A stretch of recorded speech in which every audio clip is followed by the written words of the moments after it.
नमस्कार, आप देख रहे हैं बाबा राष्ट्रीय न्यूज समय के साथ। आजादी की पहली लड़ाई, सिदो कान्हू ने भोगनाडीह से किया था हूल क्रांति का आगाज। रांची, आज द 30th of जून हूल दिवस है। इस मौके पर पूरा झारखंड हूल क्रांति के महानायकों को नमन करता है, उनकी वीरता को याद करता है। सिदो कान्हू, चांद भैरो और फूलो जानो का पराक्रम इतिहास के पन्नों में दर्ज है। साहिबगंज का भोगनाडीह आज भी इनकी बहादुरी की गवाही देता है। सिदो कान्हू के नेतृत्व में संथाल आदिवासियों ने ब्रिटिश हुकूमत के खिलाफ द 30th of जून 1855 को हूल क्रांति का आगाज किया था। ये क्रांति आज़ादी की पहली लड़ाई मानी जाती है।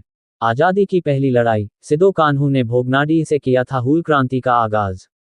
संथाल हूल का आगाज जिस धरती से सिदो कान्हू ने किया था, उस भोगनाडीह की धरती पर भव्य पार्क का निर्माण कराया गया है।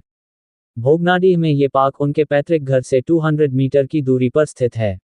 यहाँ पर सिदो कान्हू के अलावा उनके छोटे भाई चांद भैरो, बहन फूलो जानो की भी अलग अलग प्रतिमाएं लगाई गई हैं। इतिहास के पन्नों में दर्ज यह ऐतिहासिक भूमि इस बात की आज भी गवाही देती है कि यहाँ पर हजारों की संख्या में संथाल विद्रोहियों ने जमा होकर अंग्रेजी हुकूमत के खिलाफ सिदो कान्हू के साथ मिलकर हूल का आगाज किया था। द 30th of जून 1855 के संथाल हूल की क्रांति आज़ादी की पहली लड़ाई मानी जाती है, क्योंकि अंग्रेजी हुकूमत के खिलाफ आवाज उठाने की हिम्मत सबसे पहले सिदो कान्हू ने ही की थी। इस दौरान उनके साथ कई संथाल विद्रोही मारे गए थे। इसके बाद संथाल विद्रोह धीरे धीरे और तेज हो गया। संथाल विद्रोहियों में आक्रोश बढ़ता गया। अंग्रेजी हुकूमत ने सिदो कान्हू को खोजने के लिए अपनी पूरी फौज लगा दी थी, फिर भी उन्हें पकड़ नहीं पाई थी। द 25th of April 1856 को सिदो मुर्मू को पकड़कर पंचकठिया लाया गया। द 26th of April 1856 की सुबह बरगद के पेड़ पर सिदो मुर्मू को फांसी की सजा दी गई थी। संथाल हूल की दो वीरांगना फूलो जानो को कितना जानते हैं आप, जिन्होंने 21 अंग्रेज अफसरों को कुल्हाड़ी से काट दिया था। संविधान निर्माण के वक्त धर्मनिरपेक्ष और समाजवाद जैसे शब्द नहीं थे संविधान का हिस्सा, इमरजेंसी के वक्त इन्हें जोड़ा गया। पंचकठिया के बरगद का पेड़, जहां दी गई थी फांसी की सजा। साहिबगंज जिले के बरहिट प्रखंड के पंचकठिया स्थित करीब 200 वर्ष पुराना बरगद का पेड़ इतिहास में दर्ज है। इस पेड़ पर द 26th of जुलाई 1856 को महाजनी प्रथा, अंग्रेजी हुकूमत और साहूकारों के खिलाफ हूल का आगाज करने वाले सिदो मुर्मू, कान्हू मुर्मू, चांद मुर्मू, भैरो मुर्मू एवं बहन फूलो और जानो के सबसे बड़े भाई सिदो मुर्मू को अंग्रेजों ने पकड़कर फांसी की सजा दी थी। इसके बाद से ये पंचकठिया संथाल आदिवासियों के लिए पवित्र स्थल बन गया। यहाँ पर द 30th of जून को हूल दिवस के अवसर पर संथाल समाज के हजारों लोग पारंपरिक वेशभूषा में पहुंचते हैं और सिदो कान्हू को नमन करते हुए पूजा पाठ करते हैं। वंशज परिवार के मंडल मुर्मू और रूपचंद मुर्मू ने बताया कि पंचकठिया का ये क्रांति स्थल और हमारा भोगनाडीह स्थित सिदो कान्हू पार्क में हूल दिवस के अवसर पर बिहार, झारखंड, असम, पश्चिम बंगाल, ओडिशा सहित अन्य जगहों से संथाल आदिवासी समाज के लोग पहुंचते हैं और सिदो कान्हू को नमन करते हैं। परिजन बताते हैं कि हमें गर्व है कि हम सिदो कान्हू के वंशज हैं।